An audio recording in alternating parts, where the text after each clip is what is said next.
Hello, नमस्कार, वंदकम, सत श्री अकाल। आप सभी का स्वागत है फिर से आपके अपने ही चैनल मैग्नेट ब्रेन्स में। मेरा नाम है क्या, सत्यम शर्मा, और हम पढ़ रहे हैं क्लास 11th की फिजिक्स का chapter number 4, motion in 2D, या मैं बोल सकता हूं मोशन इन अ प्लेन। ठीक है ना। स्पेसिफिकली बात करें तो हम मोशन इन अ प्लेन में प्रोजेक्टाइल मोशन को डिस्कस करते आ रहे हैं और काफी कंसेप्ट हमने डिस्कस किए हैं, बहुत सारे कंसेप्ट हमने डिस्कस किए हैं। प्रोजेक्टाइल मोशन में कंसेप्ट इतने सारे हैं, जैसे लाइफ में मुसीबत होती है ना, एक के बाद एक आती जाती है, वैसे ही प्रोजेक्टाइल मोशन में भी कंसेप्ट एक आता है, फिर दूसरा, फिर तीसरा, फिर चौथा। और आपको जब लगता है कि आपने सारे कंसेप्ट अच्छे से सीख लिए हैं, तो फिर से एक कोई ऐसा क्वेश्चन आ जाता है जो आपको बता देता है कि नहीं बाबा, अभी आपको और पढ़ने की जरूरत है ना। तो वैसे ही एक और कंसेप्ट को लेकर हम हाजिर हो गए हैं आज के लेक्चर में फिर से आपके सामने, जिसमें हमको क्या पढ़ना है, हमको पढ़ना है projectile motion on an inclined plane. अब देखो, अभी तक ना सारी चीजें सीधे सीधे हो रही थी। सारी चीजें क्या हो रही थी भाई, सीधे सीधे हो रही थी। जैसे कि अभी तक हम ग्राउंड पे बैठे थे, ग्राउंड से ही हम प्रोजेक्टाइल फेंकते थे, ग्राउंड पर प्रोजेक्टाइल गिर जाता था। फिर हमने बोला कि यार नहीं, अब चलो ग्राउंड से नहीं फेंकेंगे, किसी हाइट पर चलेंगे और हाइट से फेंकेंगे। बहुत बहुत इच्छा होती है ना बचपन से, जब आप जाते हो, जब आप छोटे रहते हो 5-7 साल के, और आप जब छत वत पे जाते हो, तो सबसे पहले क्या सीखते हो करना? छत पे जाके आप क्या करते हो? सबसे पहले छत पे जाके आप नीचे देखते हो और थूक देते हो किसी पर। यही तो करते आए हैं। अरे हाँ सर, यही तो हमारा एडवेंचर होता था जब हम 5-6 साल के होते थे, कि छत पे जाना है, निशाना देखना है और लगा देना है। और अगर गलती से होली वोली पड़ गई तो फिर क्या करना है, गुब्बारे लेना है और फिर ऊपर से निशाना लगाना है। तो भाई जब गुब्बारे लेकर आप जाते थे, अपनी छत पे खड़े होते थे और किसी को गुब्बारा फेंकते थे, तो आपके दिमाग में इनबिल्ट फिजिक्स घुसी होती थी कि भाई इस स्पीड से फेंको, इतने एंगल पे फेंको तो पक्की बात है उसको जाकर लग जाएगा। और लगता भी था, बस उसका कोई कैलकुलेशन आपके पास नहीं हुआ करता था बचपन में। अब क्या बात हो गई है, अब ये बात हो गई कि आप वो सब जो चीज बचपन में किया करते थे, जो फिजिक्स के अंडर ही आती है, उसका अब आपके पास एक सॉलिड प्रूफ है, अब एक कैलकुलेशन है, एक मैथमेटिकल कैलकुलेशन है आपके पास, कि अच्छा इसलिए मैं इसको स्पीड से फेंकता था और इस एंगल पे फेंकता था, इस तरीके से वो इस रेंज पर जाके गिरता था मेरा गुब्बारा, है ना। अब आपको ये बात समझ में आने लग गई है। वैसे ही अब हमने क्या बोला कि भाई कभी कभी मान लो जैसे आप सोल्जर हैं, है ना, आप आर्मी में, ठीक है ना, आपको चढ़ाई करने को बोल दिया गया आर्मी में कि भाई जाओ ऐसी ऐसी पहाड़ी पे तुमको चढ़ाई करनी है और वहां एक दुश्मन है वो बैठा हुआ है। सुनो मेरी बात ध्यान से सुनना। अरे पबजी वाले लोग हो तुम लोग को तो ये बात बहुत तेज समझ में आ जाएगी, है नहीं? हाँ देखो, जैसे ये पहाड़ है, अब ये पहाड़ है, इस पहाड़ पे कोई घुसपैठ बैठ गया भाई, आके यहां बैठा है, ठीक है ना, मान लो ये यहां बैठ गया आके, लेकिन ये ऐसे कैसा बैठा है, ये खुश होगा नहीं, ये खराब आदमी है तो इसके सींग बना देता हूँ, ठीक है ना।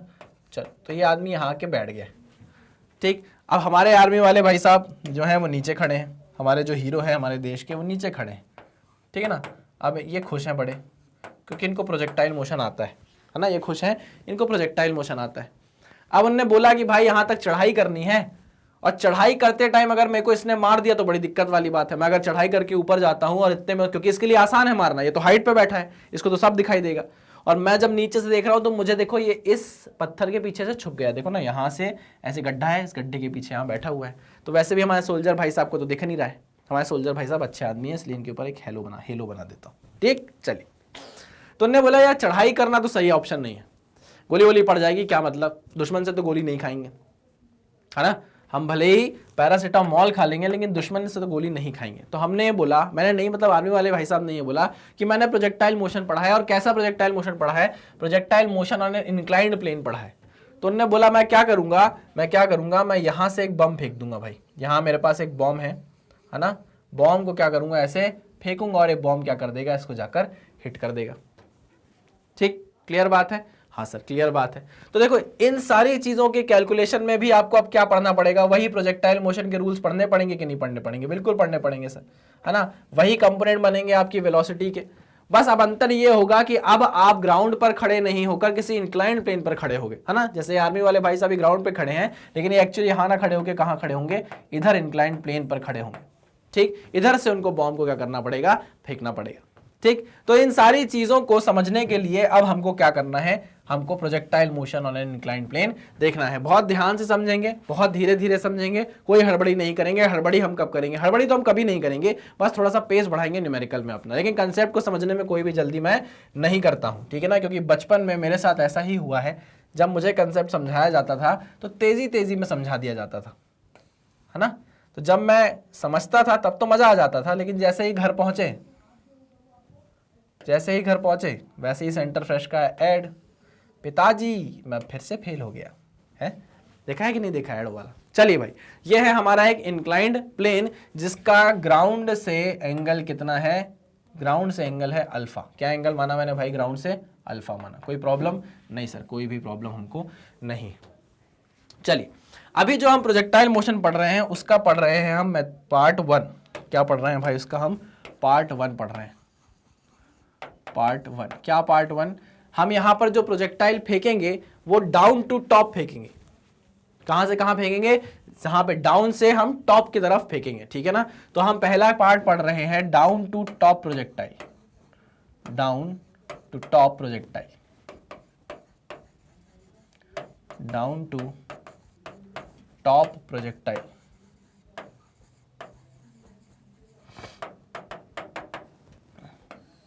चलिए, वेरी गुड। आइए अब बात करते हैं आगे, ध्यान से देखेंगे क्या हो रहा है क्या नहीं हो रहा है। देखो, आपके सामने जो अभी सबसे बड़ा टास्क है वो आने वाला है, उसको जरा ध्यान से समझना। यहां पर हम जो करते हैं वही कर रहे हैं।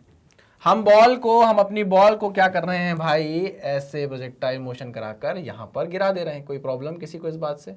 नहीं सर, कोई भी प्रॉब्लम हमको नहीं। ठीक, चलिए, प्रोजेक्टाइल को जो हमने फेंका है वो इंक्लाइंड प्लेन से कितने एंगल पे फेंका है भाई? इंक्लाइंड प्लेन से, ठीक है। इंक्लाइंड प्लेन से कितने एंगल पे फेंका है? हमने बीटा एंगल पे फेंका है। कितने एंगल पे फेंका है? बीटा एंगल पे फेंका है, ठीक है, कोई दिक्कत नहीं है। किस वेलोसिटी से फेंका है? इनिशियल यू वेलोसिटी से फेंका है। क्या आएगा? कंपोनेंट आएगा, ठीक, कंपोनेंट आएगा। लेकिन कंपोनेंट आएगा अब अलोंग द प्लेन और परपेंडिकुलर टू द प्लेन। क्या ये बात आपको समझ में आई? अलोंग द प्लेन और परपेंडिकुलर टू द प्लेन, ठीक है। अलोंग द प्लेन जो कंपोनेंट आएगा, क्या उसी को आप u cos बीटा बोलोगे? हाँ सर, उसी को मैं u cos बीटा बोलूंगा। और जो परपेंडिकुलर कंपोनेंट आएगा, क्या आप उसी को u sin बीटा बोलोगे? हाँ सर, बिल्कुल उसी को u sin बीटा भी बोल देंगे। ये तो हमको पता है ना सर। नया क्या है? नया तो बहुत कुछ है, समझने की कोशिश करेंगे। चलो आ जाओ। अब प्रोजेक्टाइल मोशन को ना लोग अलग अलग तरीके से सॉल्व करते हैं, आपको बुक में ही बहुत अलग अलग तरीके से मिलेगा, लेकिन ना हमारा एक बेसिक तरीका होगा, क्योंकि हम ग्राउंड टू ग्राउंड प्रोजेक्शन जानते हैं, हम वही कंसेप्ट यहां भी लगाने वाले हैं। ये ग्राउंड टू ग्राउंड प्रोजेक्शन ही तो है। पहले ग्राउंड टू ग्राउंड ऐसा था, पहले हमारा ग्राउंड ऐसा था, यहां से हम बॉल को फेंकते थे, बॉल उड़कर यहां गिर जाती थी। अब हमने क्या कर दिया है? अपने ग्राउंड को इंक्लाइंड कर दिया है। अपने ग्राउंड को क्या कर दिया? पहले हमारा ग्राउंड ऐसा था हॉरिजॉन्टल, अब हमने अपने ग्राउंड को क्या कर दिया है? इंक्लाइंड कर दिया है। उससे क्या क्या चेंजेस आएंगे बस जरा उसकी बात कर लेते हैं। जब आपको वो समझ में आ जाएगा, आपको और कुछ करने की जरूरत नहीं पड़ेगी। सारा का सारा ये प्रोजेक्टाइल ग्राउंड टू ग्राउंड जैसा ही चलने लगेगा। सुनना मेरी बात ध्यान से। देखिए, अभी तक हो ये रहा था कि हम ग्राउंड टू ग्राउंड प्रोजेक्शन में, थोड़ा सा पीछे चल रहा हूं मैं, ग्राउंड टू ग्राउंड प्रोजेक्शन में क्या कर रहे थे? ये आपकी बॉल हुआ करती थी, इस बॉल को आप फेंकते थे, बॉल यहां आके गिर जाती थी, सिंपल सी बात थी। ये आपकी एक्स एक्सिस हुआ करती थी, है ना। अच्छे से बनाऊंगा मैं सारी चीजें ताकि आपको एक एक चीज क्लियर हो जाए। ये आपकी एक्स एक्सिस हुआ करती थी, ये आपकी वाई एक्सिस हुआ करती थी, अगर आपको याद हो तो। हाँ सर, बिल्कुल सही कहा आपने। और ये आपका प्रोजेक्टाइल की डायरेक्शन होती थी जो थीटा एंगल बनाया करती थी, ठीक। अब ये बात हो गई कि ये एक्स एक्सिस अब एक्स एक्सिस नहीं रह गई ऐसी, अब ये क्या हो गई? इंक्लाइंड हो गई। तो मैं क्या कर सकता हूं? याद करो, हमेशा क्या मेरी एक्स एक्सिस यही होती है? क्या मैं इसको रोटेट नहीं कर सकता? क्या रोटेशन ऑफ एक्सिस नहीं पढ़ा? क्या हमने पढ़ा है सर, बिल्कुल पढ़ा है।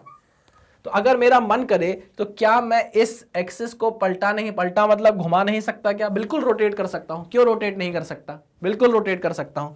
तो अब मैंने क्या किया? अपनी इस एक्सिस को रोटेट किया और अब मेरी नई वाई एक्सिस ये आ गई है, नई एक्स एक्सिस ये आ गई है। This is my new x dash axis, this is my new y dash axis. ठीक, कोई प्रॉब्लम क्या इस चीज से? नहीं सर, कोई प्रॉब्लम नहीं, ठीक है। तो अब इसी कंसेप्ट को मैं यहां पे लगा रहा हूं, ध्यान से देखिएगा, बिल्कुल भी परेशान मत होइएगा। चलिए देखिए, ये हो गई है अब आपकी, ये हो गई है अब आपकी क्या भाई? X axis. क्या हो गई है अब आपकी? ये एक्स एक्सिस, ठीक है ना। ये वाली हो गई है एक्स एक्सिस, ये वाली हो गई है आपकी क्या? Y axis. क्लियर है कि नहीं? पक्की बात, यहां समझो और फिर देखो इस चीज को। यहां हमने एक्स एक्सिस हॉरिजॉन्टल ली थी, अब हमने क्या कर दिया, अपनी पूरी एक्सिस को रोटेट करवा दिया है। ठीक, तो ये हमारी नई एक्सिस बन गई है। This is minus x dash axis, this is minus y dash axis. कोई प्रॉब्लम नहीं सर। अच्छा सुनो मेरी बात ध्यान से सुनो, यहां पर ये जो इंक्लाइंड प्लेन है इसके अलोंग जो लाइन है वो मेरी एक्स एक्सिस बताएगी, और इसके परपेंडिकुलर जो लाइन है वो मेरी क्या बताएगी, वाई एक्सिस बताएगी। ये तो आप समझ गए हो, समझ गए हो। ठीक, मानने पर है भाई, मानो तो मैं गंगा मां हूं, ना मानो तो बहता पानी, वैसी वाली बात है। यहां मानना है, यहां सारी चीजें हम अजम्पशन पर लेकर चलेंगे, क्योंकि यार अजम्पशन अगर आपने समझ लिया तो फिर आपको इंक्लाइंड जैसी कोई दिक्कत, इंक्लाइंड प्लेन से आपको कोई दिक्कत नहीं होगी। ठीक है, आइए समझते हैं बात को। देखिए भाई, अब इस लाइन के अलोंग आपकी एक्सेस होगी, एक्स एक्सेस होगी, और इस लाइन के अलोंग आपकी वाई एक्सेस होगी। ये तो आप मान लो, मान लोगे? ठीक है सर, मान लेंगे। आ जाओ, थोड़ा अलग बनाता हूँ प्लेन से इसको। इस एक्सेस के अलोंग वाई एक्सेस होगी, इस लाइन के अलोंग, और इस लाइन के अलोंग आपकी एक्सेस होगी। ठीक है, रोटेशन हो गया हमारी एक्सेस का। चलिए वेरी गुड, इसको मिटा देता हूं। अब समझिएगा मेरी बात को, यहां पर जो u cos बीटा है, अब बताओ मुझे किस एक्सिस पर है। अब आप बताइए वो कहां है, अलोंग एक्स एक्सिस है। हाँ सर, अलोंग एक्स एक्सिस। ठीक, अलोंग एक्स एक्सिस है। अब समझना मेरी बात को, ये वाली एक्सिस में मैं इसको बोलूंगा एक्स एक्सिस और इसको बोलूंगा वाई एक्सिस। कोई प्रॉब्लम? इसको बोलूंगा मैं एक्स एक्सिस, इसको बोलूंगा मैं वाई एक्सिस। क्यों बोला सर आपने ऐसा? आपने ऐसा क्यों बोला मुझे बताइए। इसलिए बोला मैंने, सुनना मेरी बात ध्यान से सुनना, यहां पर एक्सिस जो है उसको मानने का जो दारोमदार है वो आपके ऊपर है। आप कैसे भी चाहो एक्सिस को मान सकते हो। नहीं समझ में आया? कोई दिक्कत नहीं है, बस इतना समझ लो, इतना समझ लो, इस एक्सिस के अलोंग आपको x मिलेगा और इसके परपेंडिकुलर आपको क्या मिलेगा, y मिलेगा। इतना आपको समझ में आया कि नहीं आया? मुझे बस इतना बता दो। आ गया? समझ नहीं आया तो समझ में आएगा, आगे क्या गाएगा और क्या बताएगा, मेरे ही फ्लो में तुम मुझको समझाएगा। चलो आगे देखते हैं। देखो अब मुझे बस इतना बता देना कि पहले हम याद करो u cos थीटा इसको बोल दिया करते थे, u sin थीटा इसको बोल दिया करते थे, अगर आपको याद हो तो। u cos थीटा को आप x एक्सिस के अलोंग कंपोनेंट बोलते थे वेलोसिटी का, और u sin थीटा को आप बोलते थे y के along component of velocity.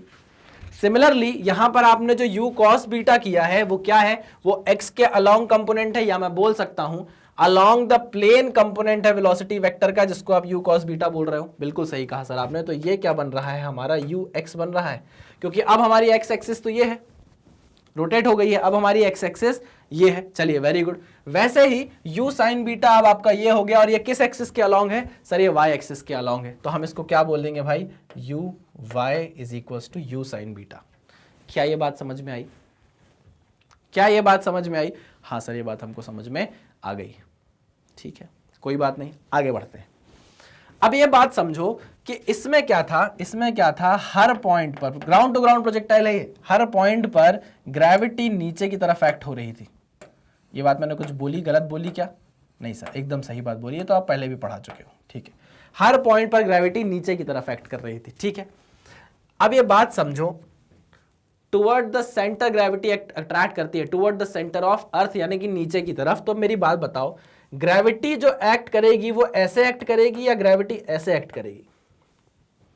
Gravity first वाला पॉइंट है, ये सेकंड वाला पॉइंट है। बताओ ग्रेविटी की जो डायरेक्शन होगी वो सेकंड वाली होगी कि फर्स्ट वाली होगी? मुझे कमेंट बॉक्स में पता करना है बात। कमेंट बॉक्स में बताओ मुझे, महक बताओ, प्रभात बताओ, मुझे बताओ आप लोग, टोनी बताओ मुझे कि ये जो ग्रेविटी की डायरेक्शन है ये नीचे की तरफ होगी कि इस डायरेक्शन में होगी? फर्स्ट वाला सही है या सेकंड वाला सही है? चलिए, मुझे जहां तक लगता है ग्रेविटी डाउनवर्ड एक्ट करती है, वर्टिकली डाउनवर्ड एक्ट करती है, तो ग्रेविटी को किस डायरेक्शन में एक्ट करना होगा भाई? Vertically downward.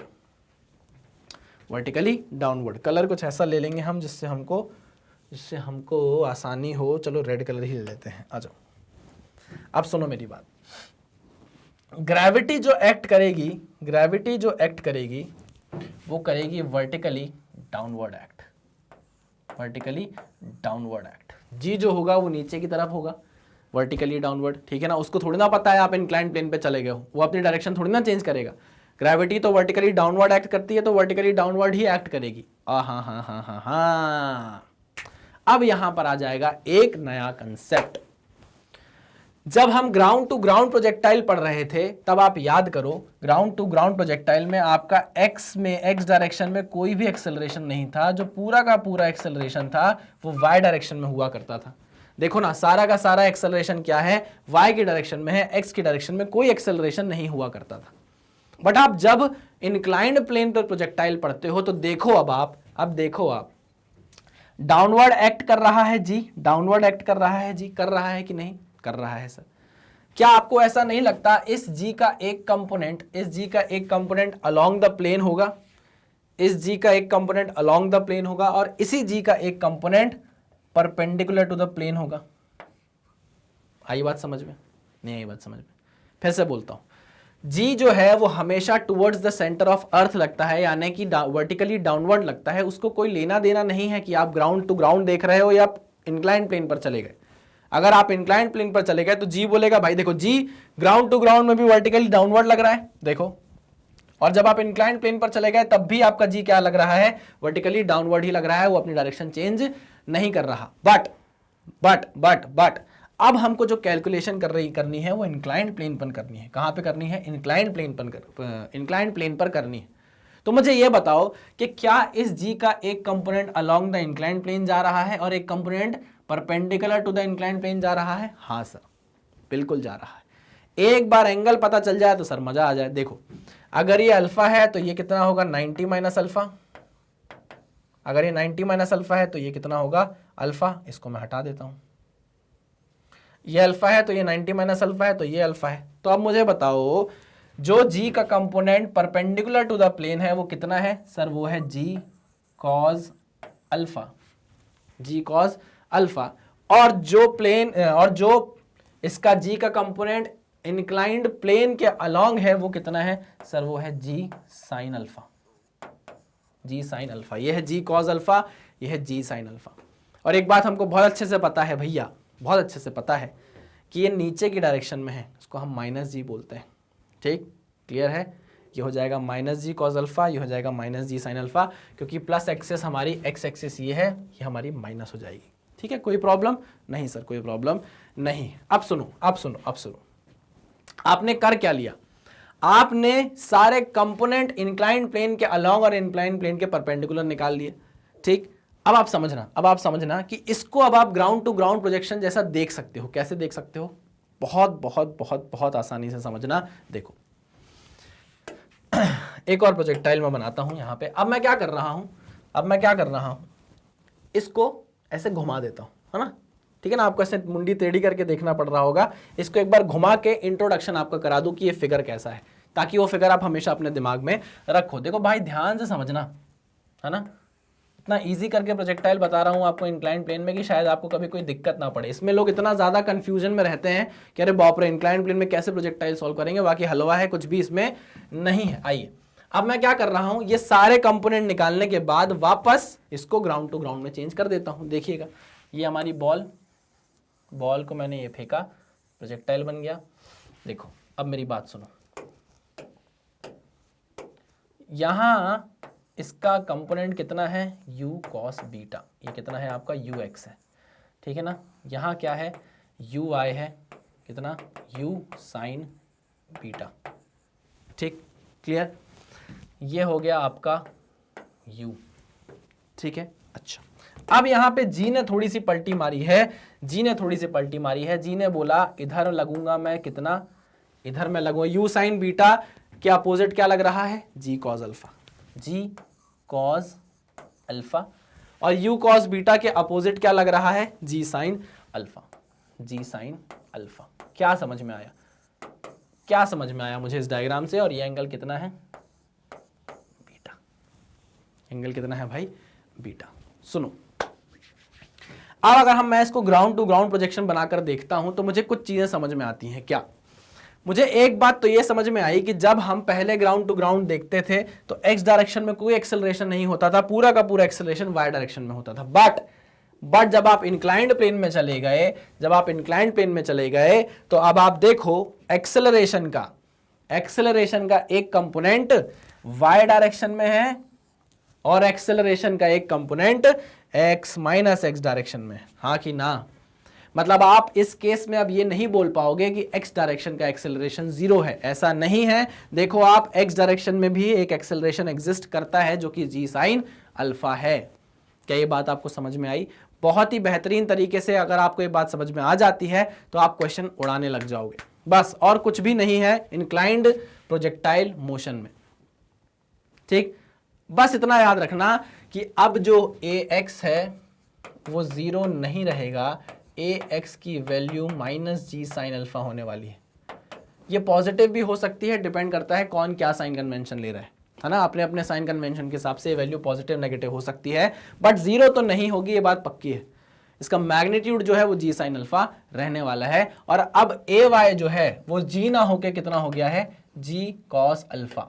Minus plus convention पे डिपेंड करता है, ये बात याद रखिएगा, जी कॉस अल्फा। अब जो प्रोजेक्टाइल मोशन में आप लगाते थे इक्वेशन, अपनी इक्वेशन ऑफ मोशन, बस वही इक्वेशन ऑफ मोशन आपको लगानी है, एक्सेलरेशन की जगह वैल्यूज पुट कर देनी है जो आपने फाइंड आउट की है। क्लियर है? पक्की बात, 100%। चलिए, तो इन सारे डायग्राम्स को आप बनाओगे, सारे डायग्राम्स अपनी कॉपी में बनाओगे। मैं आपको टाइम दे रहा हूं, चलो जल्दी से इसको नोट डाउन करो, फिर आगे बढ़ते हैं। चलिए, बन गया होगा डायग्राम। देखो, एक तो ये डायग्राम इंपॉर्टेंट है, ये उनके लिए है जिनको रोटेशन ऑफ एक्सिस का कंसेप्ट समझ में नहीं आया। पहले मैंने क्या किया, एक्सिस को रोटेट करके ये समझाया आपको, और फिर मैंने बोला यार मुंडी टेढ़ी कर करके देखोगे उससे बेटर है कि इसको वापस डायग्राम को ऐसा कर देता हूं, क्योंकि मुझे इन कंपोनेंट्स की जरूरत थी भाई। मैंने इन कंपोनेंट्स को निकाल के वापस अपने डायग्राम को ग्राउंड टू ग्राउंड कर दिया, और ये देखो ये कंपोनेंट यहां पर लिख लिए। ये दोनों डायग्राम जिसको जो समझ में आ जाए, मैंने अलग अलग बच्चों के लिए वैसा बनाया है। ठीक है, चलिए भाई, कोई बात नहीं, आगे बढ़ते हैं। अब देखो वही कहानी चालू हो जाएगी आपकी कि भैया टाइम ऑफ फ्लाइट निकाल कर बताओ, भैया रेंज निकाल कर बताओ, भैया ये निकाल कर बताओ, भैया भैया भैया। ठीक है, कोई बात नहीं, हम सब निकाल देंगे, आ जाओ। चलिए, डायग्राम ये बने रहने देता हूं क्योंकि हमको इसी की जरूरत पड़े। आइए, क्या निकालना है अब हमको? टाइम ऑफ फ्लाइट निकालना है। यार टाइम ऑफ फ्लाइट निकालने से पहले मैं जरा बात तो कर लूं, जरा देख तो लूं मेरे पास एक्स डायरेक्शन में क्या क्या चीजें हैं, वाई डायरेक्शन में क्या क्या चीजें हैं। तो आओ जरा देखते हैं। इन x direction, in x direction, है ना? पूरा नहीं लिख रहा हूं क्योंकि जगह की जरा सी कमी है। चलो, और इन वाई डायरेक्शन, इन वाई डायरेक्शन। चलिए आइए, अगर मैं एक्स डायरेक्शन की बात करूं तो एक्स डायरेक्शन में आप देखोगे, एक्स डायरेक्शन में जो आप इस प्लेन पर एक्स डायरेक्शन, यही हमारी एक्स हो गई ना। आप देखो ना, ये एक्स हो गई है, ये वाई हो गई है। ठीक, प्लेन पर एक्स डायरेक्शन में जो आप डिस्टेंस कवर करोगे ना, ये जो प्रोजेक्टाइल आपकी डिस्टेंस कवर करेगा, इसको आप रेंज बोलने लगोगे। क्या बोलने लगोगे? ये आपका क्या बन जाएगा? रेंज बन जाएगा। ठीक है, चलिए, ये आपकी क्या हो जाएगी भाई? मैक्सिमम हाइट हो जाएगी। कोई प्रॉब्लम नहीं सर? कोई प्रॉब्लम नहीं। आइए बात करते हैं। एक्स डायरेक्शन में आपके पास इनिशियल वेलोसिटी है, हाँ सर, ux है हमारे पास, u cos beta. Very good. क्या आपके पास एक्स डायरेक्शन में एक्सेलरेशन भी है? नहीं सर, एक्स डायरेक्शन में कोई एक्सेलरेशन नहीं है। अरे है, एक्स डायरेक्शन में एक्सेलरेशन है बाबा। यही गलती हो जाती है इंक्लाइन प्लेन के प्रोजेक्टाइल पर कि आप इसको बोल देते हो कि जैसे पहले एक्स डायरेक्शन में कोई एक्सेलरेशन नहीं था, अभी भी नहीं होगा, बट अब होने लगा है। देखो ये एक्स एक्सिस है, एक्स एक्सिस के अलोंग देखो एक जी साइन अल्फा है। अपोजिट डायरेक्शन में वो बात अलग है, लेकिन है तो अपोजिट डायरेक्शन के लिए हम माइनस साइन लगा देंगे। तो हम बोल रहे हैं कि ए एक्स में एक्सेलरेशन है और वो कितना है? जी साइन अल्फा है। जी साइन अल्फा है कि नहीं? है बिल्कुल सही कहा आपने, बहुत ही बढ़िया, तालियां बजती रहनी चाहिए। चलिए, सिमिलरली वाई डायरेक्शन को अगर हम जज करें तो वाई डायरेक्शन में आपके पास इनिशियल वेलोसिटी है वाई डायरेक्शन में, हाँ सर, यू साइन बीटा है। क्या है? यू साइन बीटा है। ठीक, ओके। वाई डायरेक्शन में कोई एक्सेलरेशन, वाई डायरेक्शन में कोई एक्सेलरेशन, तो भाई ये सॉरी वाई डायरेक्शन में आप देखिए क्या है? यू साइन बीटा है कि नहीं बाबा? यही वाई एक्सिस है। अब इसको वाई मत समझने लगना एक्सिस, वाई एक्सिस ये है, ये देखो, ये वाई एक्सिस है। वाई एक्सिस के अलोंग क्या है आपके पास? यू साइन बीटा है। और वाई एक्सिस के अलोंग कोई एक्सेलरेशन है? बिल्कुल है सर, जी कॉस अल्फा अपोजिट डायरेक्शन में है, तो मैं यहां लगा दूंगा क्या? माइनस जी कॉस अल्फा। ठीक, ये हो गई हमारी बातें जो हमको करनी चाहिए थी, जो आपको पता होनी चाहिए थी। आइए इसको जरा कर देते हैं पैक। ठीक है, अब मेरी बात समझिएगा, टाइम ऑफ फ्लाइट निकालना है आपको। मुझे बताओ इस प्रोजेक्टाइल को हवा में उठाने के लिए y component of velocity responsible है कि x component of velocity responsible है? फिर से रिपीट करता हूं, इस प्रोजेक्टाइल को हवा में उठाने के लिए y कंपोनेंट रिस्पॉन्सिबल है कि x component of velocity responsible है? तो आप बोलोगे sir y component of velocity responsible है। इसलिए टाइम ऑफ फ्लाइट की जो कैलकुलेशन हम करने वाले हैं वो y डायरेक्शन में करने वाले हैं। तो चलिए मैं लिखता हूं वापस यहां पे इन y डायरेक्शन। समझ गए आप क्यों हम y डायरेक्शन को उठा रहे हैं? क्योंकि टाइम ऑफ फ्लाइट का फ्लाइट कराने के लिए रिस्पॉन्सिबल ही y डायरेक्शन की वेलोसिटी है। चलिए मुझे बताइए, जब प्रोजेक्ट, ये आपकी y एक्सिस है, ठीक है, ये आपकी y एक्सिस, ये आपकी x एक्सिस है, सॉरी ये आपकी x एक्सिस है, ये आपकी y एक्सिस है। जब आपने बॉल को फेंका तो यहां पर y के कोऑर्डिनेट क्या थे? ये देखो, यहां पर y 0 था, तो आप बोलोगे ओरिजिन है सर x भी 0 होगा। अरे x 0 होगा, y कितना है? y 0 है सर। प्रोजेक्टाइल उठा उठा उठा उठा उठा उठा उठा उठा उठा और वापस आके x एक्सिस पे गिर गया। मुझे बताओ यहाँ कितना y के कोऑर्डिनेट कितने हैं? तो आप बोलोगे सर y का कोऑर्डिनेट भी यहाँ 0 है। तो y का कोऑर्डिनेट शुरू में भी 0 था, y का कोऑर्डिनेट बॉल के उठने के बाद, प्रोजेक्टाइल के उठने के बाद फाइनली भी 0 है। तो क्या आप ये बोल सकते हो कि प्रोजेक्टाइल ने y डायरेक्शन में कोई डिस्प्लेसमेंट किया है? आप बोलोगे नहीं, y डायरेक्शन में कोई डिस्प्लेसमेंट नहीं है। इनिशियली भी वो y इज इक्वल टू 0 पे था, फाइनली भी वो y इज इक्वल टू 0 पे आ गया। तो y डायरेक्शन में कोई भी डिस्प्लेसमेंट हमारे प्रोजेक्टाइल ने शो नहीं किया है। Very good. अगर आप इतनी सी बात समझ गए तो मैं यहां लिख देता हूं sy is equal to 0, displacement in y direction is 0। बाकी सारी चीजें आपके पास हैं, uy आपके पास है, ay आपके पास है। क्या आप टाइम ऑफ फ्लाइट नहीं निकाल सकते? बिल्कुल निकाल सकते हो। आइए निकालते हैं। sy is equal to uyt plus half ay t square. uy की वैल्यू है 0, sy की वैल्यू है 0, uy की वैल्यू है u sine beta minus half ay की वैल्यू कितनी है? ay की वैल्यू है g cos alpha, sir minus g cos alpha, अरे माइनस में पहले लगा चुका हूं, ठीक है, टू t स्क्वायर। क्या करना है? अब इसको सिंप्लीफाई करना है। क्या होगा भाई सिंप्लीफाई करने के लिए? आगे आ जाते हैं।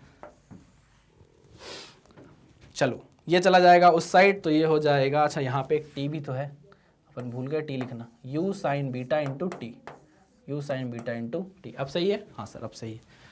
ये हो जाएगा half g cos alpha t square, half g cos alpha t square is equals to u sine beta t, u sine beta t, t से काट दो इस स्क्वायर वाले को, तो t की वैल्यू कितनी आ जाएगी?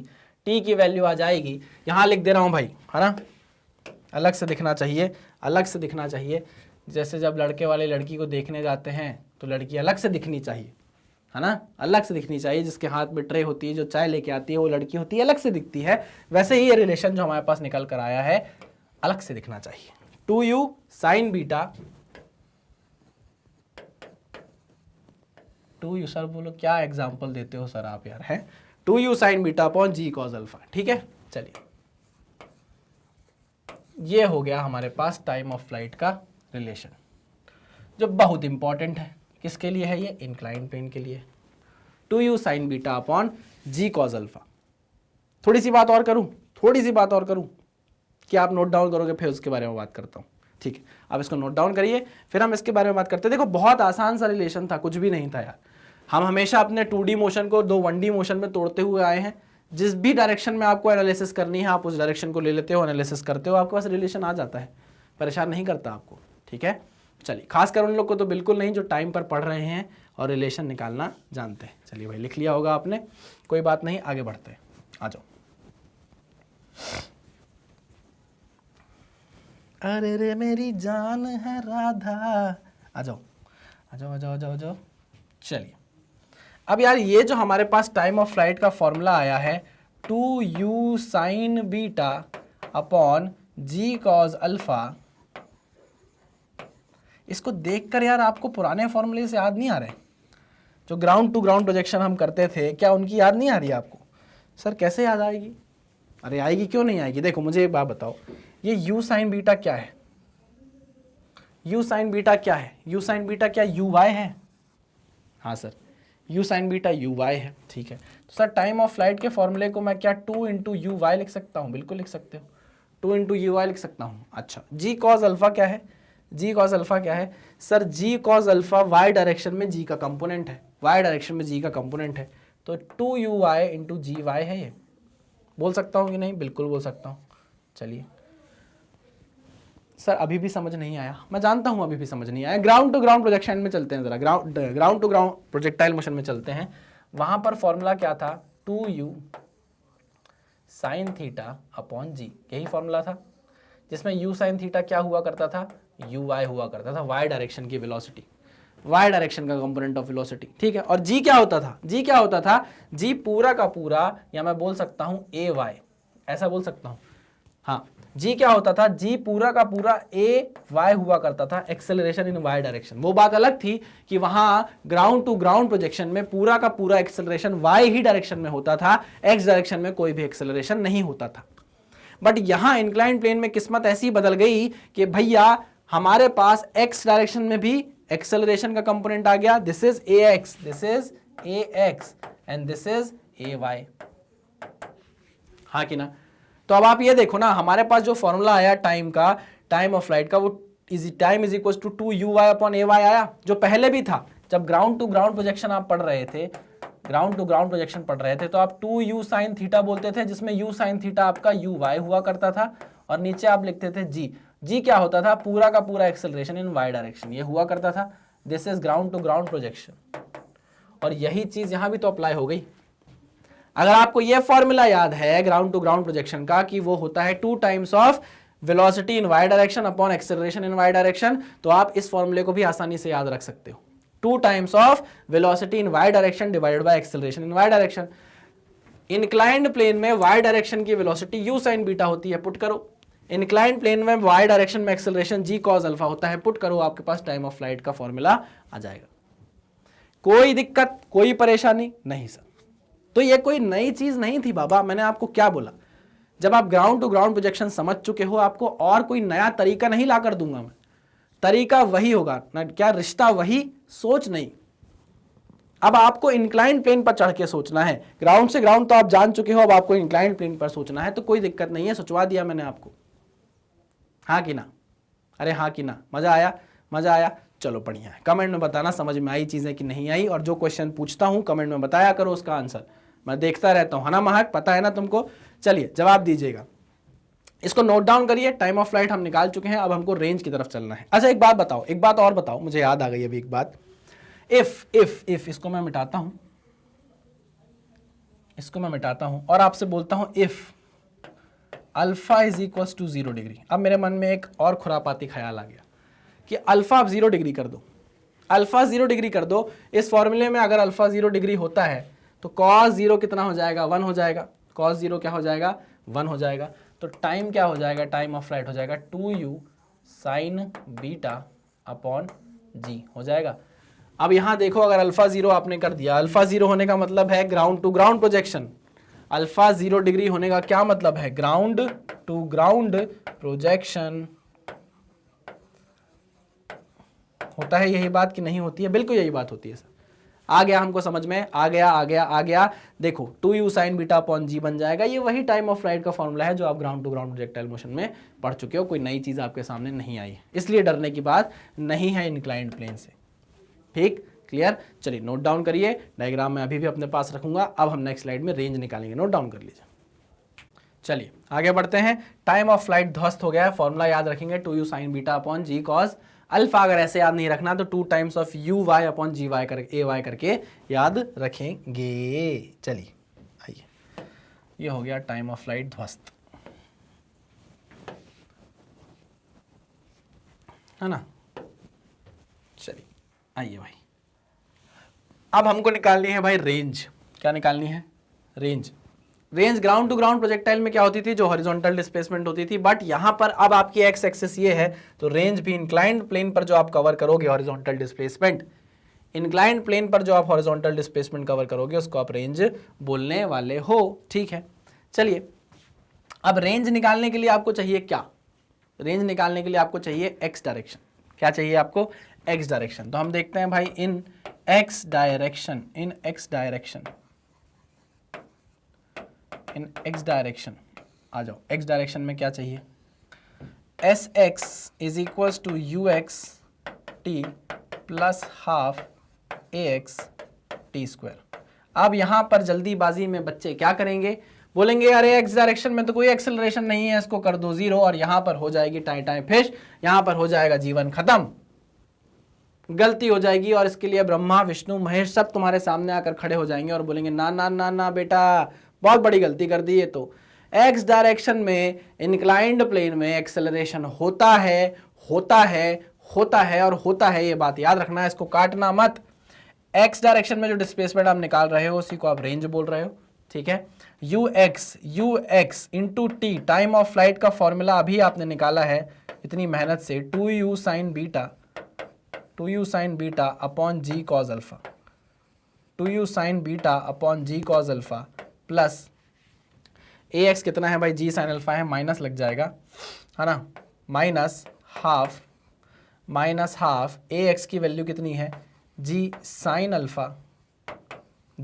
Alpha into t square. बाप रे, ये क्या बन रहा है sir, 2u sin beta upon g cos alpha का होल स्क्वायर। बाप रे, जी कॉज अल्फा का होल स्क्वायर। बाप रे, ये क्या हो गया सर, ये क्या हो गया सर। हमको एक बात समझ में नहीं आई कि आपने जी साइन अल्फा को नेगेटिव क्यों लिया है, आपने जी साइन अल्फा को नेगेटिव क्यों लिया है, क्योंकि जी साइन अल्फा देखो एक्स एक्सिस ये है, तो आपका जी साइन अल्फा उसके अपोजिट डायरेक्शन में है, इसलिए जी साइन अल्फा को नेगेटिव लिया है। क्लियर, कोई बात, कोई दिक्कत नहीं सर। इसको ना अब आपको सिंप्लीफाई करना है, सिंप्लीफाई का काम मैं आपके ऊपर भी छोड़ सकता हूँ, कोई बड़ी बात नहीं है, आपने मैथ्स पढ़ा है, थोड़ा थोड़ा तो पढ़ा ही है। इसको सिंपल तरीके से खोलते जाओगे, सिंप्लीफाई करते जाओगे, तो आपके सामने रेंज का फॉर्मूला निकल कर आ जाएगा, और वो रेंज का फॉर्मूला होगा 2u square sine beta upon g cos alpha bracket में कॉज अल्फा प्लस बीटा, ठीक। This is the formula of range,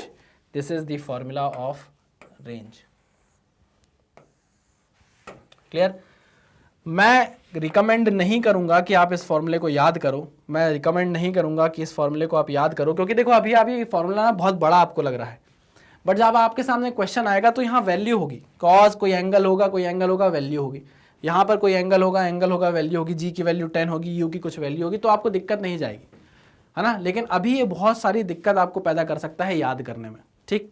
अगर आपको याद नहीं करना है तो आप सिर्फ इस स्टेप को याद रखो कि आपको कैसे रेंज निकालनी है, आपको ऐसे रेंज निकालनी है। यहाँ वैल्यूज पुट करते जाओ, एक्स की डायरेक्शन की वेलोसिटी, अच्छा यहाँ पर हमने यू एक्स की वैल्यू नहीं पुट करी ना, यू एक्स की वैल्यू भी पुट कर देना चाहिए हमको, है ना, यू एक्स की वैल्यू भी हमको पुट कर देना चाहिए, स्मार्ट लोग हैं हम, आ जाओ।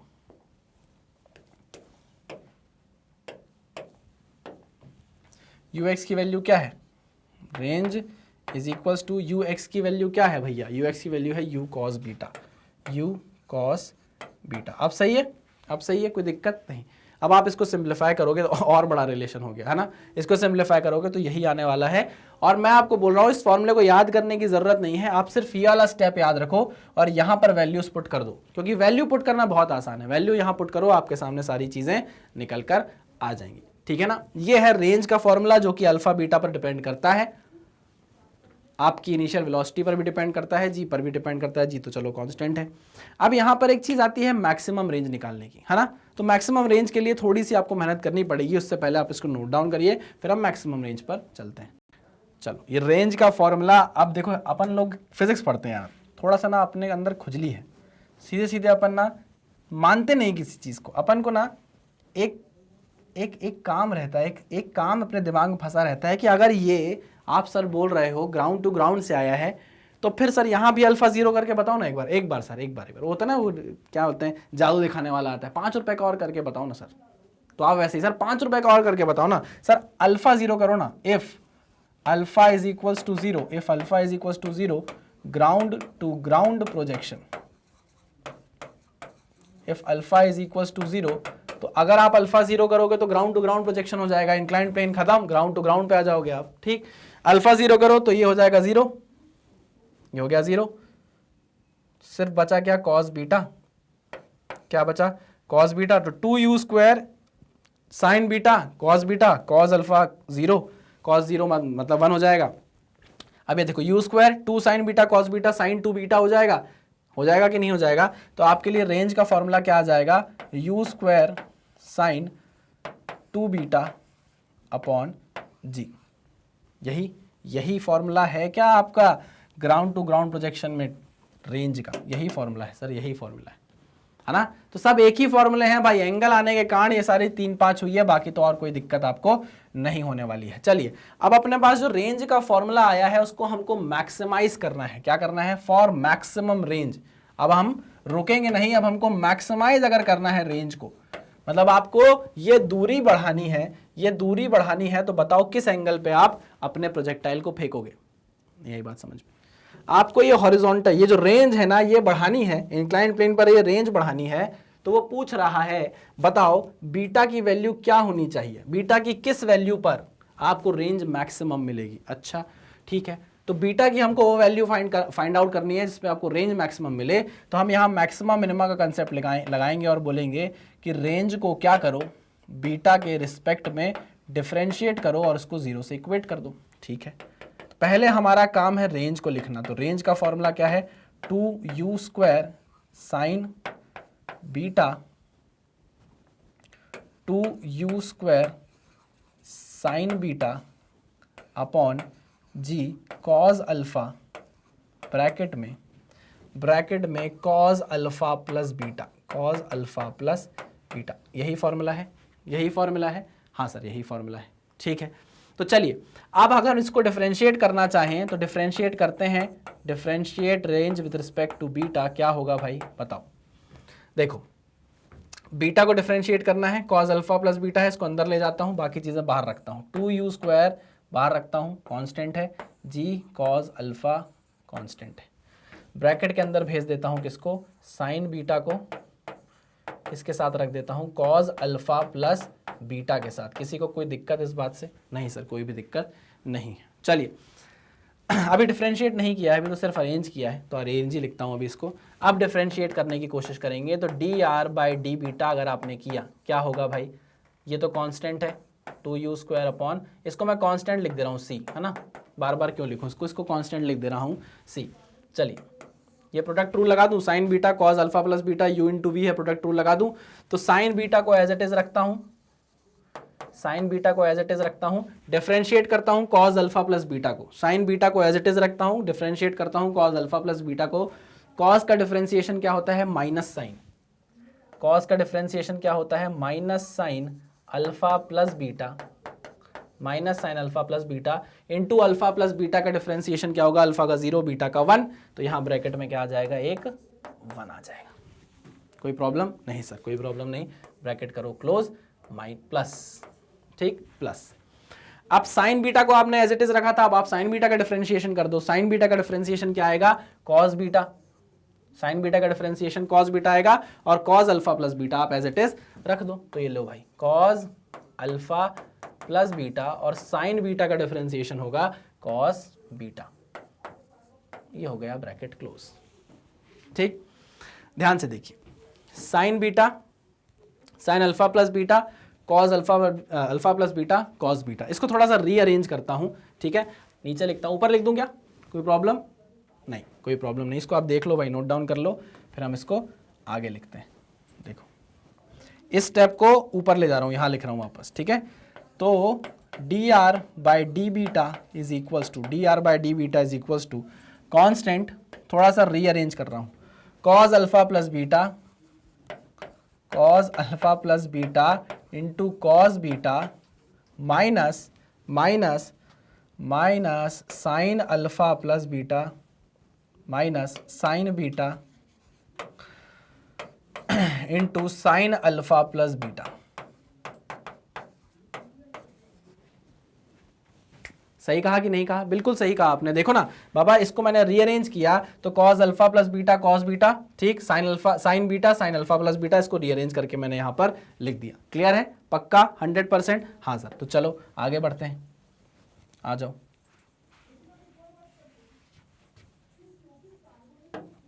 चलिए अब देखो, ये है cos A cos B minus sign A sine B, formula दिख रहा है, cos A cos B sign A sine B, नहीं अरे बाबा आप सर साइन ए साइन भी तो हुआ ही नहीं। अरे बाबा साइन ए साइन भी ऐसा लिख दो, कोई प्रॉब्लम थोड़ी नहीं आएगी उससे। ये लो अब दिख रहा है, कॉज ए कॉज बी माइनस साइन ए साइन बी। अब दिखा? हाँ सर दिखा। तो एक इसका फॉर्मूला है कॉज अल्फा प्लस बीटा का, है ना। तो चलो लिखते हैं by d beta is equal to constant bracket में कॉज अल्फा प्लस बीटा, है ना, कॉज ए बी। तो चलो ये हो जाएगा cause alpha plus beta plus beta, cos alpha plus beta plus beta. सही है?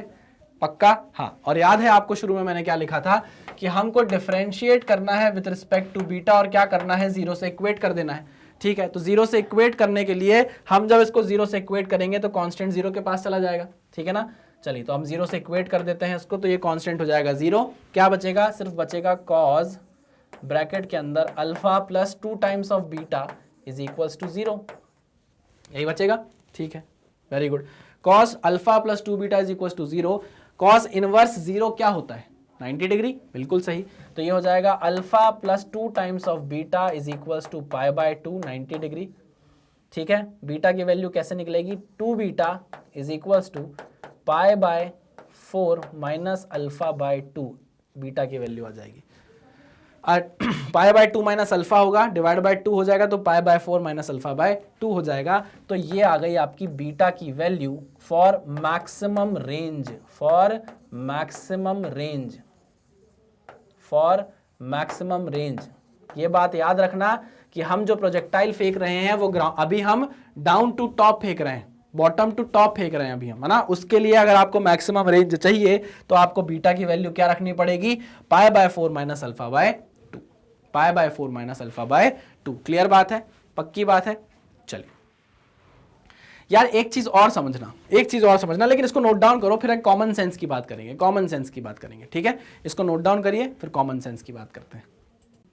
ओके यार, यहां पर जो कंसेप्ट की बात मैं आपसे करने वाला था, कंसेप्ट क्या बताने वाला था? हाँ, अब मुझे याद आया कि आपको मैं क्या बताना था। देखो ग्राउंड टू ग्राउंड प्रोजेक्शन में जरा पिछला पुरानी बातों में चलते हैं, वहां से हम कोई पकड़ कर एक कंसेप्ट खींच कर लाएंगे और यहां लगाएंगे। ठीक है ना, समझना, कोशिश करना।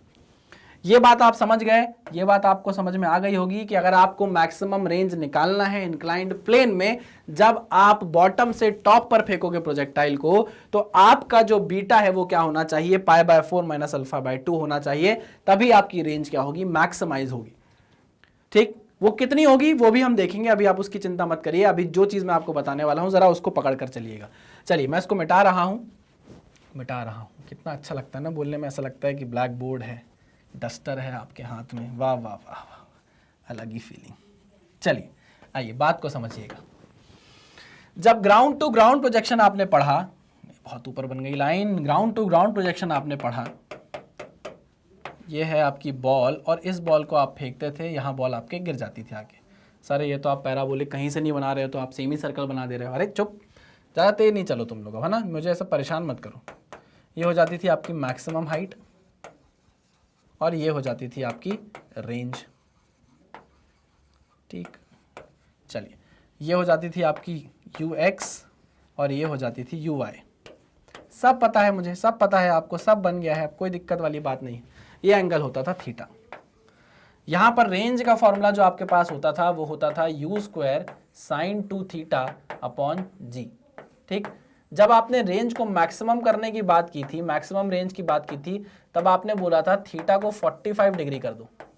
थीटा को अगर आप 45 डिग्री करोगे तो आपको मैक्सिमम रेंज मिलेगी, और वो कितनी मिलेगी? वो मिलेगी सर आपको u² अपॉन जी, u² अपॉन जी। हाँ हाँ हाँ हाँ हाँ हाँ, सही कहा कि नहीं कहा मैंने? बिल्कुल सही कहा सर।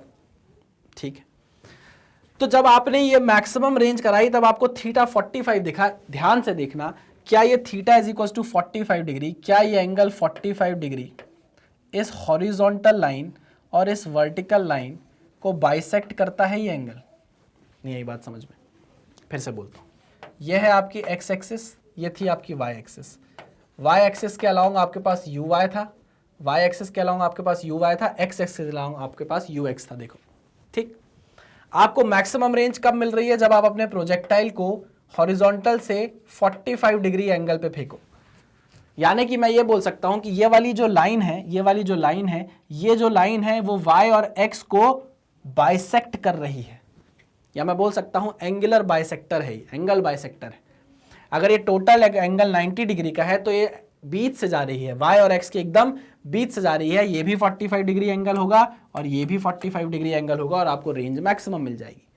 ठीक, मतलब हॉरिजॉन्टल और वर्टिकल प्लेन, हॉरिजॉन्टल और वर्टिकल प्लेन के एंगल बाइसेक्टर जो है, हॉरिजॉन्टल और वर्टिकल प्लेन को जो बीच से काटती हुई लाइन जा रही है, आप उस एंगल पे जब फेंकोगे अपने प्रोजेक्टाइल को तो आपको रेंज मैक्सिमम मिलेगी। ये आपने देखा था ग्राउंड टू ग्राउंड में कि नहीं देखा था? देखा था। तो यार जब आप बोल रहे हो सर कि सब कुछ ground to ground projectile motion जैसा है, इंक्लाइंड में कुछ भी ऐसा बदला नहीं है, तो फिर यही कंसेप्ट वहां भी लगना चाहिए। बिल्कुल सही कहा आपने, यही कंसेप्ट वहां भी लगना चाहिए। बिल्कुल लगेगा ना, क्यों नहीं लगेगा? आइए यही चीज अब मैं वहां आपको बताने जा रहा हूं, इसको अच्छे से अपने दिमाग में कैप्चर कर लो। नागिन की आंखें होनी चाहिए, एकदम आंखों में बस जानी चाहिए कंसेप्ट, ये फोटोज। ठीक है, चलिए। और अगर आपको लगता है तो आप अपने फोन से स्क्रीनशॉट लेते रहा करिए, इसलिए मैं साइड में थोड़ी थोड़ी देर में साइड होता रहता हूं कि आपको एक पूरा स्क्रीन मिल जाए स्क्रीनशॉट लेने के लिए। ठीक है, चलिए। अब ये बात आपको समझ में आ गई ग्राउंड टू ग्राउंड प्रोजेक्शन से कि भाई अगर आपको मैक्सिमम रेंज चाहिए तो आपका जो हॉरिजॉन्टल प्लेन है, जो वर्टिकल प्लेन है, उसका एंगल बाइसेक्टर जो होगा, जो लाइन बीच से काटती हुई जाएगी, वो जो एंगल बनाएगी उसी एंगल पर आपको अपने प्रोजेक्टाइल को फेंकना है, रेंज मैक्सिमम मिल जाएगी। तो देखो अब आपके पास ये इंक्लाइंड प्लेन है, अब मैं इसकी बात करने जा रहा हूं। ये इंक्लाइंड प्लेन है, ठीक, ये इंक्लाइंड प्लेन है। आप बॉल फेंक रहे हो यहां से, ठीक, ये इंक्लाइंड प्लेन है जिसको आप एक्स एक्सेस बोल रहे थे, और यही आपकी क्या हो गई है? वाई एक्सेस हो गई है। हाँ कि ना? हाँ कि ना? तो एक्स एक्सिस है, ये वाई एक्सिस है, तो भैया मुझे बताओ, यहां पर जब आप प्रोजेक्टाइल को फेंकोगे तो क्या वो इसके बीच से जाना चाहिए कि नहीं जाना चाहिए? बिल्कुल जाना चाहिए। क्या होना चाहिए?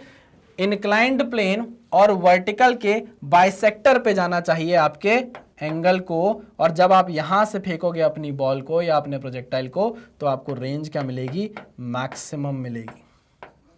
क्या मिलेगी? मैक्सिमम मिलेगी। मतलब अगर ये एंगल बीटा है तो ये एंगल भी क्या होना चाहिए? बीटा ही होना चाहिए। अगर ऐसा अरेंजमेंट आप कुछ बना लो तो आपको मैक्सिमम रेंज मिलने वाली है, ये बात पक्की है। क्लियर? 100%। चलिए आगे बढ़ते हैं। तो अब इसको अंग्रेजी में मैं लिख देता हूं कि for maximum range, note point है भाई, ये बहुत इंपॉर्टेंट है। ये आपको स्कूल में शायद नहीं पढ़ाया जाएगा, लेकिन अगर आप बहुत लकी हैं और अच्छे स्कूल में, मतलब अच्छा टीचर आपको मिल गया, मैं ऐसा नहीं बोल रहा, स्कूल में भी पढ़ाया जाता है। कभी कभार ऐसा होता है ना, देखो बच्चों को भी ऐसा मन करता है कि अरे सर ये क्यों पढ़ा दिया, अरे सर ये क्यों पढ़ा दिया, अरे सर ये तो आने नहीं वाला, अरे सर ये आने वाला। लेकिन जो पढ़ाने वाला होता है वो आपकी भलाई के लिए आपको ये सारी चीज़ें बताता है। आए ना आए वो बात की बात है यार, लेकिन पढ़ना तो ज़रूरी है ना। ठीक है, पढ़ने में क्या जाता है, एक बार नज़र के सामने से निकल जाएगा, आप ही के लिए अच्छा होगा। तो हम ये बोल रहे हैं for maximum range, for maximum range, for maximum range the particle must be, for maximum range the particle or projectile must be projected along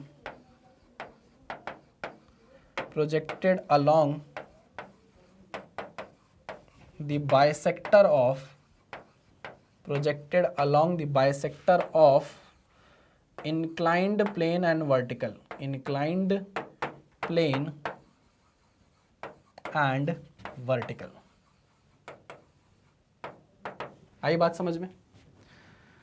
आई बात समझ में? हाँ सर, हमको एक बात बिल्कुल बढ़िया तरीके से समझ में आ गई कि अगर आपको मैक्सिमम रेंज चाहिए तो जो बीटा की वैल्यू है वो π/4 - α/2 होती है, और अगर दूसरे ग्राउंड टू ग्राउंड प्रोजेक्शन से हम रेफरेंस लेकर समझें तो वो इंक्लाइंड प्लेन और वर्टिकल का जो बाइसेक्टर होगा उसके अलोंग आपको पार्टिकल को फेंकना पड़ेगा, तो आपको रेंज क्या मिलेगी? मैक्सिमम मिलेगी। क्या मिलेगी भाई? रेंज मैक्सिमम मिलने वाली है। ठीक, पक्का? 100%। बढ़िया सर, ये सारी बात तो आपने कर ली, बट कितनी मिलेगी मैक्सिमम? कितनी मैक्सिमम मिलेगी इसके बारे में भी तो बात करो। बिल्कुल करेंगे। कैसे निकालेंगे? अब बीटा की जगह क्या पुट कर देंगे हम फॉर्मूले में, जो हमारे पास रेंज का फॉर्मूला आया था उसमें हम बीटा की जगह क्या पुट कर देंगे, π/4 माइनस α/2, आपको मिल जाएगी मैक्सिमम रेंज की वैल्यू। ये नोट पॉइंट है, स्क्रीनशॉट ले लो, लिखना है लिख लो, कोई बात नहीं है, आगे बढ़ेंगे। चलिए आइए भैया, अब आ गई काम की बात। Putting beta is equals to π/4 minus α/2 in this r is equals to 2u square sin beta upon g cos square alpha cos alpha plus beta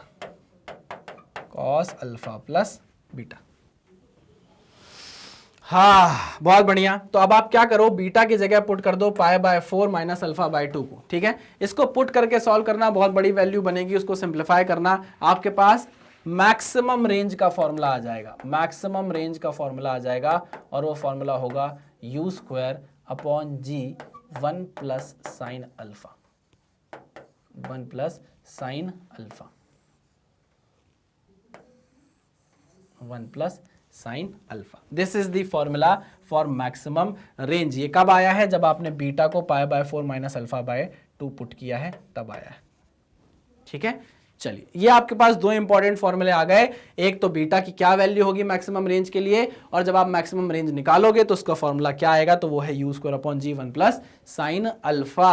हो गई ये सारी बातें हमारी किससे रिलेटेड, इंक्लाइंड प्लेन में जब आप प्रोजेक्टाइल फेंकोगे फ्रॉम बॉटम टू टॉप। चलिए नोट डाउन कर लीजिए, फिर आगे बढ़ते हैं। चलिए तो नोट डाउन आपने कर लिया होगा। अब देखिए इंक्लाइंड प्रोजेक्टाइल मोशन में हमने अभी जो प्रोजेक्टाइल पढ़ा वो बॉटम टू टॉप था। बॉटम टू टॉप में जो जो चीज़ें हमको पढ़नी चाहिए थी हमने सारी पढ़ ली हैं, है ना। ये जो कंसेप्ट है ये आपको बेसिकली हायर कॉम्पिटिटिव एग्जाम्स में दिखेंगे, आपको नीट के एग्जाम में दिख सकता है, आपको जेई में दिख सकता है, बट स्कूल के हिसाब से ये इतना इंपॉर्टेंट नहीं है। फिर भी मेरा काम था आपको बताना, मैंने आपको बिल्कुल बता दिया है। आने वाले लेक्चर में हमको अब प्रोजेक्ट, देखिए इसके न्यूमेरिकल्स भी हैं, न्यूमेरिकल्स हम बाद में करेंगे जब हम प्रोजेक्टाइल दोनों टाइप का पढ़ लेंगे। इंक्लाइंड में बॉटम टू टॉप हमने पढ़ लिया है, आने वाले लेक्चर में हम टॉप टू बॉटम पढ़ेंगे, और जब वो कंसेप्ट कवर कर लेंगे, वो भी सेम कंसेप्ट ही है, उसके बाद हम न्यूमेरिकल्स लगा लेंगे। ठीक है, तो चलिए इस लेक्चर को करता हूं मैं खत्म। मिलते हैं नेक्स्ट लेक्चर में, तब तक सावधान रहिए, सतर्क रहिए, पढ़ते रहिए। Thank you.